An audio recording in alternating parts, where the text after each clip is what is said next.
इंकलाब इंकलाब इंकलाब। प्यारे दोस्तों नमस्कार।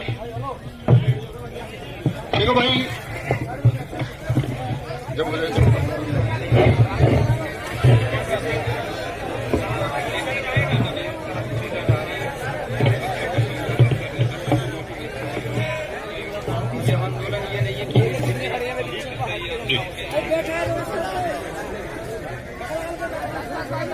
एक बार सारे साथी अपने दोनों हाथ उठा के बता देंगे कि मेरी आवाज पिछली पंक्ति तक भी पहुंच रही है। तो भाई हम सब लोग यहां आए, एक ही मांग, यूपी पुलिस कांस्टेबल री एग्जाम। और दोस्त, जब इसको नाम दिया गया यूपी पुलिस री एग्जाम सत्याग्रह, तो सबसे पहले तो आपको सत्याग्रह का अर्थ समझना होगा। आप लोगों को ये जानना होगा कि जो आग्रह आप सब यहां करने वाले हैं वो सच में सत्य के लिए है या असत्य के लिए है। तो एक बार बताएंगे, ये सत्य के लिए है कि असत्य के लिए है? तो सत्य के लिए आग्रह है, तो इसका मतलब है सत्याग्रह कोई भी हो उसको चलाने के लिए एक बहुत अनुशासन की आवश्यकता है। कल भी मैंने लिखा कि किसी ने कहा क्या हजारों के लोग या हजारों की भीड़ भी पंक्तिबद्ध हो सकती है? तो हमने कहा हाँ, हो सकती है। तो सबसे पहले तो इसका एक सर्वश्रेष्ठ नमूना हम यही दिखाएंगे कि अभी आपके सामने जो पहला छात्र बैठा हुआ है उसके पीछे सब पंक्तिबद्ध हो जाएंगे, पहले छात्र के पीछे, ताकि बीच में एक पंक्ति रहे कि आपको किसी को पीछे से निकल के आगे आना है तो वो आगे आ पाए, और आगे से निकल के किसी को पीछे जाना है तो वो जा पाए।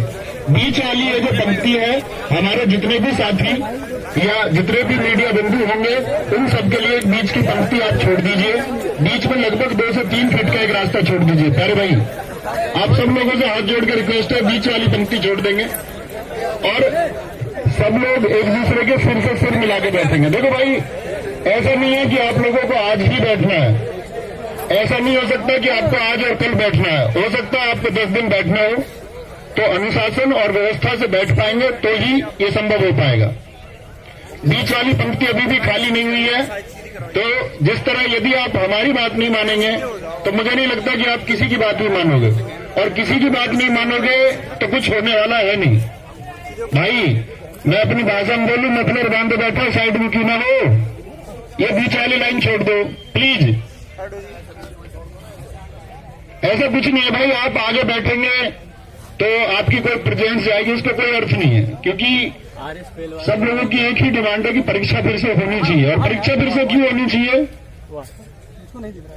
परीक्षा फिर से इसलिए होनी चाहिए क्योंकि लाखों करोड़ों लोगों के सपनों को रौंदा गया है और खुले आम रौंदा गया है।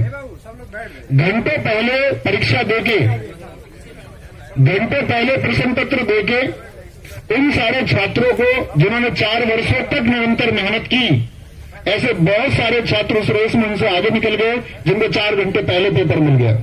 और पेपर मिलने के साक्ष्य विवेक सर ने मिलिंदपुर बीजेपी, जो सबसे पहले वहां पर आपका ट्विटर पर उन्होंने शेयर किया, विवेक सर ने सबसे पहले आप लोगों को इसके बारे में अपडेट किया। अरुण सर्वजनी उन्होंने अपने टेलीग्राम पर अपडेट किया। तो ये सब साक्ष्य हैं और ये बात आप सब लोग जानते होंगे, और गवर्नमेंट को, मीडिया को भी जानने का प्रयास करना चाहिए कि यूपी कांस्टेबल के अभ्यर्थी तो छोड़िए, ये पेपर मिठाई की तरह उन सबके पास भी पहुंचा है जिन्होंने यूपी पुलिस के लिए अप्लाई तक नहीं किया। मानते हैं इस बात को? ये पेपर हम पढ़ाने वाले अध्यापकों तक भी पहुंचा है और गांव देहात के एक अनपढ़ व्यक्ति तक भी ये पेपर पहुंचा है जिसका पेपर से कोई वास्ता नहीं है। तो ये मांग साथी या किसी भी प्रकार का लॉलीपॉप या किसी भी प्रकार का बहाना मेरे द्वारा, अन्य किसी के द्वारा, या कोई एक झूठा आश्वासन आपको बीच में, आपके इस संघर्ष के रास्ते के बीच में यदि दिया जाता है तो आप क्या उस लॉलीपॉप को स्वीकार करेंगे? हमको इसके लिए मांग तब तक बरकरार रखनी है जब तक एक ऑफिशियल स्टेटमेंट आपका भर्ती बोर्ड की साइट पर या गवर्नमेंट के द्वारा या किसी जो पीठासीन व्यक्ति है उनके द्वारा कोई स्टेटमेंट आए और एक आश्वासन दिया जाए कि हाँ, ये मानना पड़ेगा कि भर्ती में धांधली हुई है, और धांधली नहीं, ये अत्याचार हुआ है। एक छात्र जिसके सपने हैं